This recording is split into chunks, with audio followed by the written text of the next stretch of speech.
Baik, bismillahirrahmanirrahim. Assalamualaikum warahmatullahi wabarakatuh. Jumpa lagi dengan saya di Abil Maiwa Channel. Jadi teman-teman, channel ini merupakan channel pendidikan tempat kita berbagi tentang aplikasi pendidikan, Microsoft Office, serta tips dan trik komputer. Jadi pada video kali ini Bapak Ibu ya, kembali lagi admin akan mencoba mengupdate informasi terbaru ya terkait P3K Guru di tahun 2022, yang mana di sini ada informasi penting ya terkait jelang login SSCASN Guru lulus PG, kemudian verbal ijazah sudah terupdate ya, dan tentunya selamat ya untuk guru lulus PG, terutama yang 134.000 ya, 22 guru lulus PG nantinya Bapak Ibu akan mendapatkan penempatan ya, baik di sekolah induk ataupun di sekolah non induk. Karena kenapa? Karena untuk penempatan 134.022 itu sebenarnya sudah dikunci Bapak Ibu ya, tentunya di SSCASN. Oke, sebelum kita lanjut, bagi rekan-rekan guru yang baru menemukan channel ini, silahkan tekan tombol subscribe ya dan aktifkan lonceng notifikasi agar setiap hari Bapak Ibu bisa mendapatkan update informasi terbaru dari kami. Baik, kita langsung saja tutup poin ke informasinya. Jadi di sini Bapak Ibu bisa melihat ya bahwasanya untuk info GTK ya sudah ada update terbaru, yang mana untuk menu atau poin ke-10 untuk kondisi perpal ya itu sudah muncul kembali, dan bagi guru lulus PG keterangan lulus passing grade itu juga sudah muncul. Nah, awalnya itu hilang Bapak Ibu ya sampai poin 9 saja. Nah, hari ini dan kemarin itu sudah muncul poin ke-10 yaitu kondisi verbal. Namun di sini yang berubah adalah ada sebagian ya teman-teman yang mengaku bahwasanya ketika muncul kondisi verbalnya itu bukan lagi kondisi verbal terkunci, tetapi muncul keterangan kondisi verbal terbuka ya. Beda halnya yang dulu-dulu itu kondisi verbalnya memang hilang atau sama sekali tidak ada. Nah, kalau posisinya seperti itu, kondisi verbal terbuka, Bapak Ibu tidak usah panik ya. Dan sebenarnya ada dampak positifnya, yaitu ketika memang data verbal Bapak Ibu itu masih bisa perlu diperbaiki, maka Bapak Ibu bisa melakukan proses perbaikan melalui Dinas Pendidikan ya, apabila kondisi verbalnya terbuka. Beda halnya kalau misalkan kondisi verbalnya tertutup ya. Kalau kondisi verbalnya tertutup itu bahaya ya. Nah, kalau kondisi verbalnya bukan tertutup ya, tapi kondisi verbalnya terkunci, berarti itu sudah tidak bisa lagi diedit ya. Artinya apapun hasilnya itulah ya kondisi verbal Bapak Ibu.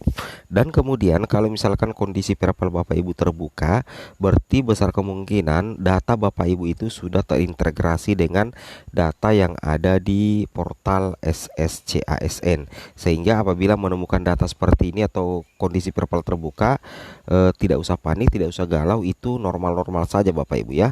Itu yang harus dipahami ya terkait update terbaru untuk kondisi verbal. Jadi kondisi verbal itu ada dua, kondisi verbal terbuka dan kondisi verbal terkunci, bukan tertutup ya, sorry tadi.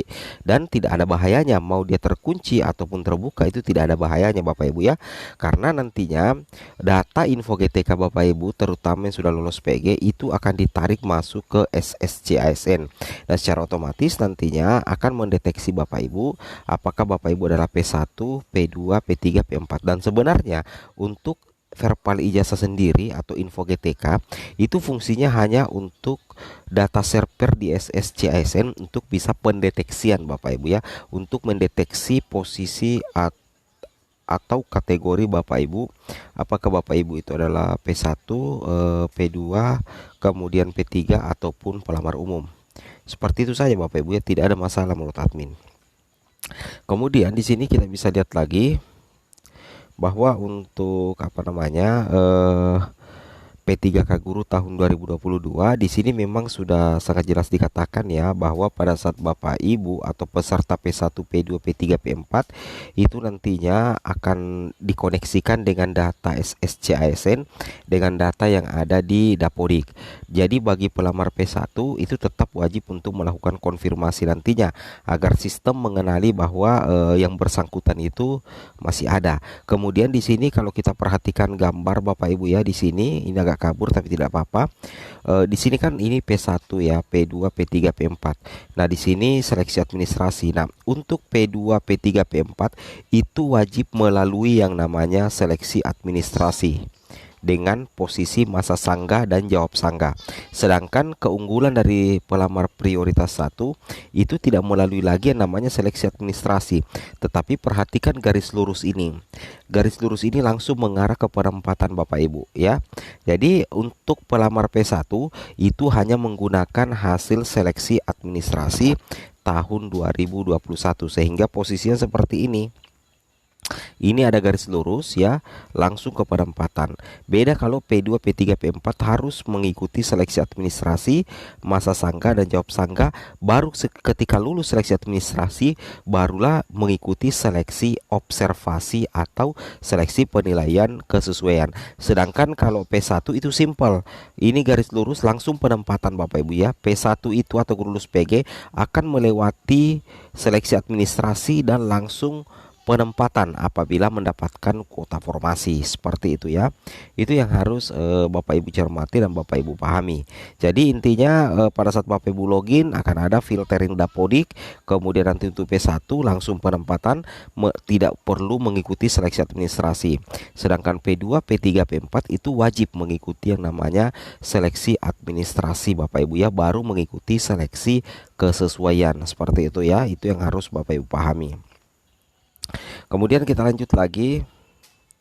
Nah, kemudian ada aturan baru juga Bapak Ibu ya, bahwasanya ada surat edaran PLT Kepala BKN nomor 9 tahun 2021 tentang penggunaan materi pada dokumen seleksi calon aparatur sipil negara, di mana terdapat beberapa aturan dalam penggunaan materi. Yang pertama itu wajib menggunakan materi tempel ya, atau kertas materi yang masih baru atau belum pernah digunakan sebelumnya. Tidak diperkenankan menggunakan materi yang bentuk dan cirinya tidak sesuai ketentuan. Nah, namun di sini ada kemajuan Bapak Ibu ya, bahwasanya SSCASN itu bekerja sama dengan yang namanya Peruri ya, yang mana nantinya SSCASN akan mengimplementasikan penggunaan materi elektronik e-materi yang terintegrasi dengan SSCASN, dan tentunya sudah bekerja dengan Perum Peruri ya dalam pembubuhan materinya.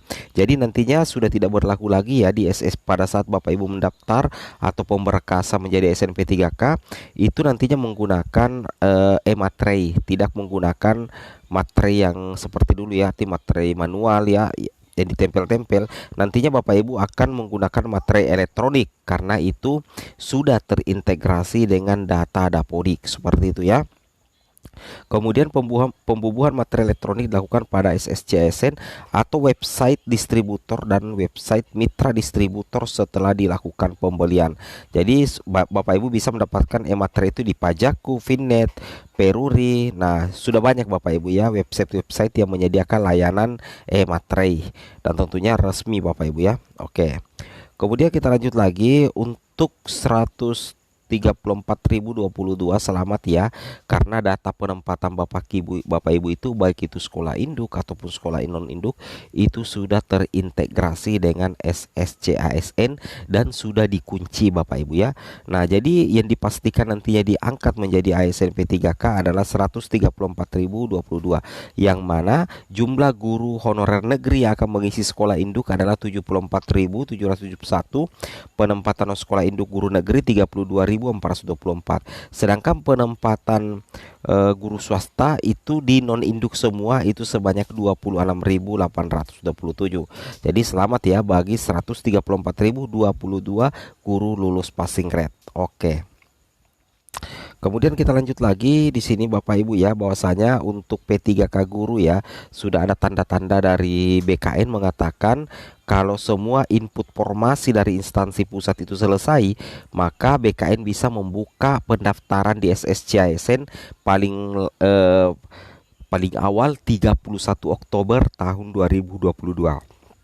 Namun di sini Bapak Suharmi menjelaskan sejumlah instansi pusat masih melakukan input formasi yang diberi tenggat waktu hingga Jumat 28 Oktober Bapak Ibu ya. Jadi besok diharapkan sudah selesai input data formasi, ujar Suharmen dilansir jpnn.com. Maksudnya lanjut dia BKN harus melakukan verifikasi data formasi yang diinput instansi. Jadi kenapa SSCSN belum dibuka? Karena memang masih banyak ya instansi pusat yang baru melakukan input formasi, dan ternyata BKN memberi tenggat waktu tidak main-main ya. Tenggat waktunya besok ya, hari Jumat. Jadi besok diharapkan sudah selesai input data formasi, ujar Suharmen ya, seperti itu. Oke, assalamualaikum warahmatullahi wabarakatuh.